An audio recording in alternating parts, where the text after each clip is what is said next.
Et si je vous disais que vous pouvez créer des tableaux de bord entièrement interactifs avec des graphiques, tables, navigation, mais aussi filtrage en utilisant uniquement un seul workflow N8N. Donc pas de React, pas de déploiement, pas d'hébergement supplémentaire, juste un webhook comme déclencheur, un nœud code pour générer le tableau de bord et un nœud Now Respond to Webhook. Donc en moins, au total, 3 nœuds alimentent ce tableau de bord ici, qui est bien sûr basé sur des données fictives. Mais je vais aussi vous montrer 2 tableaux de bord qui utilisent des données provenant de la Google Search Console et aussi de Google Analytics.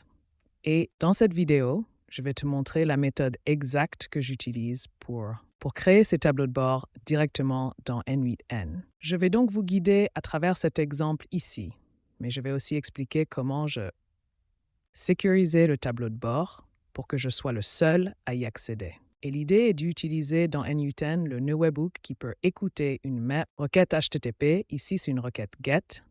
Et on peut aussi voir que nous avons ici le chemin qui est dans ce cas dashboard. C'est aussi pour ça que ce tableau de bord est accessible. Et pour le mode réponse, je l'ai réglé pour répondre via webhook car cela permet de garder un contrôle total sur ce qui est renvoyé au navigateur. Et le second nœud, qui est le nœud de code, est celui où toute la logique métier. La logique métier est implémentée. Et je sais que cet exemple est vraiment simplifié. Et vous verrez aussi dans un instant les 2 autres automatisations que nous avons de plus nœuds et un seul nœud de code. Car il faut récupérer les données et les pré-traiter. Donner et finalement aussi générer le HTML, c'est la partie la plus importante. Partie essentielle pour afficher le tableau de bord. Mais en résumé, ce qui est renvoyé en réponse au webhook est un code HTML. Chaîne qui inclut déjà les liens de style ainsi que les scripts au début. Pour les graphiques, la structure même du tableau de bord. Voici par exemple le style de la barre latérale qui est ensuite utilisé dans cette zone. Ici, ce qui signifie qu'au final, le tableau de bord complet se trouve en quelque sorte dans ce nœud unique ici, et le nœud de réponse au webhook sont en fait assez simples, parce qu'ils se contentent de récupérer les données du nœud code, qui est, dans ce cas, la chaîne HTML. Et ensuite, il faut définir les entêtes de réponse avec le nom d'entête comptante. Type en texte HTML, sinon tu ne pourras pas renvoyer le tableau de bord correctement. Et ce qui se passe si quelqu'un ouvre cette URL ici, pour que je puisse aussi simplement le recharger, puis on peut voir qu'on a ici une autre exécution, celle-ci. Et ensuite, on peut voir que nous avons ici notre déclencheur qui transmet les données au nœud de code et finalement la chaîne HTML est renvoyée par le nœud répondre au webhook. Comme vous pouvez le voir, le tableau de bord complet est une longue chaîne. Et maintenant, vous vous demandez peut-être pourquoi utiliser cette méthode pour tableau de bord, car tu peux aussi utiliser Claude Code, Cursor ou peut-être un autre outil d'IA. Outil d'IA pour créer ta propre application qui utilise par exemple React pour le front-end ou peut-être FastAPI pour le back-end. Et ensuite, tu as une solution complète que tu peux utiliser pour toi-même ou même commencer à monétiser. Mais si tu crées des outils internes ou quelque chose de vraiment simple, alors cette méthode est vraiment puissante, mais aussi très pratique, parce que tout reste à l'intérieur de N8N.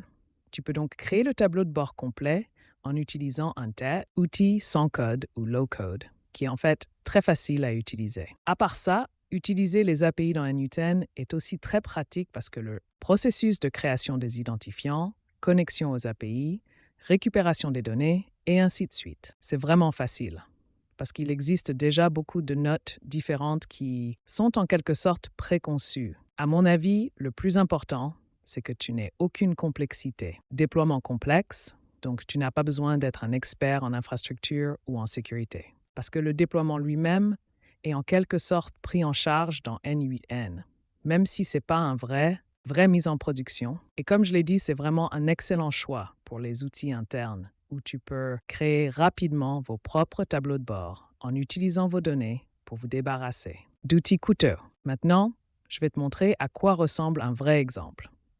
Donc cet exemple servait à la démonstration, mais j'en ai aussi, par exemple, ce workflow ici qui me montre les recommandations que je reçois de mes sites web issus d'outils comme ChatGPT, Perplexity, Gemini, et ainsi de suite. Et comme vous pouvez le voir, nous avons aussi ici un webhook pour le déclencheur, ainsi un nœud. qui répond au webhook et au milieu, nous avons le pré-traitement des données. Nous récupérons les données de Google Analytics, puis nous analysons le jeu de données, définissons une clé et finalement, il y a aussi un nœud de code qui s'occupe de créer le tableau de bord. Et si on y jette un œil, ça ressemble à ça. C'est en fait très simple. Nous avons le total des sessions, l'engagement moyen, la page d'atterrissage principale. Je peux aussi définir ici la page d'atterrissage si je veux voir les performances pour une page unique, si je veux vérifier une source précise comme ChatGPT, Gemini ou autre chose. Et je peux aussi le régler ici. Et bien sûr, si je veux l'étendre, je peux simplement aller dans l'automatisation. Et puis par exemple, inclure aussi des plateformes comme Instagram, TikTok, GitHub, Hub ou autre chose.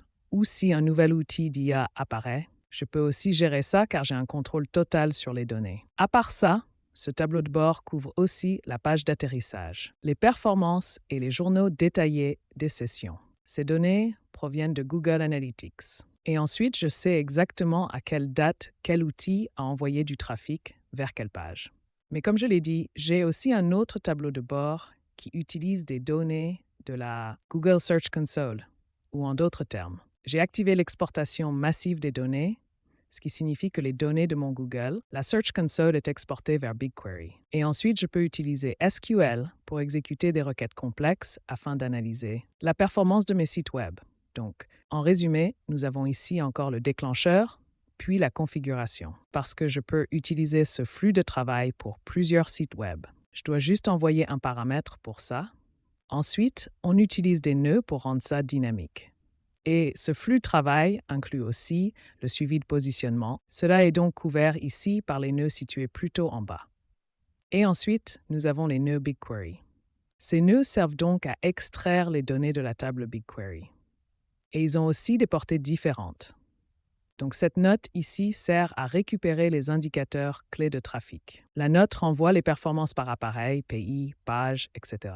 Ensuite, je fusionne toutes les données pour rendre le tout plus modulaire. Et aussi, si quelque chose ne va pas, c'est plus facile à déboguer.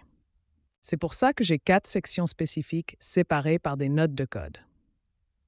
Donc, tous renvoient des chaînes HTML qui sont ensuite fusionnées puis insérées dans un modèle HTML qui inclut déjà les styles et ainsi de suite. Et une fois le flux de travail terminé, il répondra à nouveau au webhook.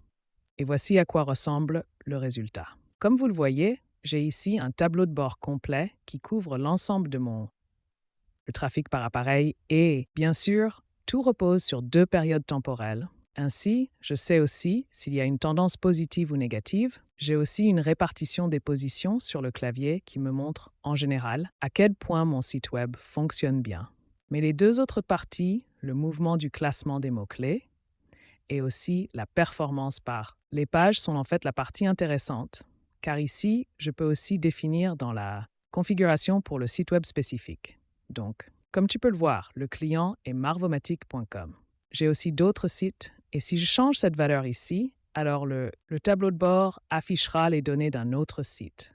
Et ici, je peux voir précisément comment mes mots-clés suivis performent-ils bien. Je ne suis donc pas beaucoup de mots-clés pour ce site, mais pour d'autres sites, oui. Je peux voir directement si je suis toujours dans le top 3, si j'y suis entré, ou si la performance est mauvaise et que j'ai perdu des places. J'ai toujours aimé la première et la dernière position, ou la première position est basée sur la date de début et la dernière sur la date de fin de la période. Et pour la compléter, abordons rapidement aussi Performance par Pages. Donc ce tableau ici me montre la performance de tous mes sites qui sont classés comme performants, faibles, stables. S'il y a de bons sites qui sont aussi parmi les meilleurs ou plus de catégories.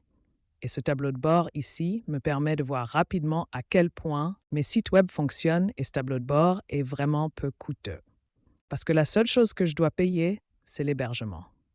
Et si tu héberges toi-même, tu n'as qu'à payer l'électricité et les données. Les données utilisées dans ce tableau de bord proviennent de la Google Search Console. API, cette API est aussi gratuite, mais BigQuery propose également un niveau gratuit de 1 teraoctet par mois. C'est donc vraiment beaucoup. Tu peux créer beaucoup de tableaux de bord sans rien payer.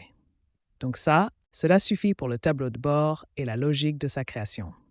Ce qui compte vraiment, c'est comment tu peux le sécuriser pour être le seul à y accéder, qui y a accès, car tu ne veux pas que le tableau de bord soit accessible publiquement.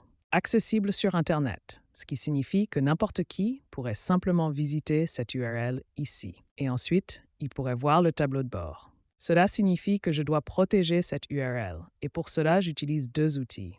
Deux services différents de Cloudflare. Donc, la première chose que j'ai faite, c'est de configurer un tunnel pour ne pas avoir à exposer aucun port. Puis, j'ai créé une application d'accès dans Cloudflare pour pouvoir protéger mes webhooks. Et comme je veux pouvoir contrôler qui peut accéder à ce tableau de bord, j'ai aussi configuré une politique qui ressemble à ça, ce qui signifie qu'elle permettra l'accès si la personne qui essaie d'accéder au tableau de bord est d'abord en utilisant l'authentification Google via leur compte Google. Et il faut aussi être la bonne personne. J'ai donc saisi l'adresse email ici. Et pour donner un exemple de comment ça ressemble à ça, si quelqu'un essaie d'accéder à mon tableau de bord, la première chose est soit de saisir leur adresse email ici, puis ils recevront un code, et au cas où ils saisissent une mauvaise adresse email, ils n'auront pas accès, ou ils peuvent aussi se connecter directement avec Google. Et si l'adresse email correspondant, ils pourront accéder au tableau de bord. Et un autre avantage de cette méthode, c'est que si quelqu'un visite votre tableau de bord et qu'il vienne de Cloudflare, vous pourrez aussi voir ici des données incluant un jeton JIT, ainsi que l'adresse email qui va vous permettre de personnaliser encore plus vos flux de travail. Par exemple, si vous voulez créer des mises en page ou des tableaux de bord spécifiques pour des clients spécifiques ou des cas d'utilisation basés sur l'adresse email ou un rôle précis. Alors, tu peux aussi faire ça.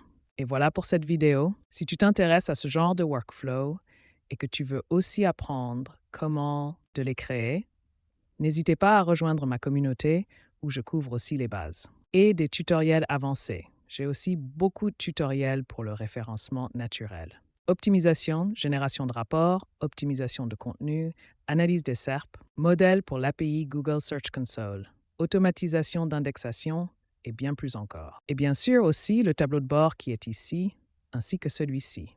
N'hésitez pas à rejoindre et si vous avez une question ou souhaitez approfondir un sujet, plonger approfondi sur un sujet précis, dites-le-moi simplement et on se retrouve dans la prochaine vidéo.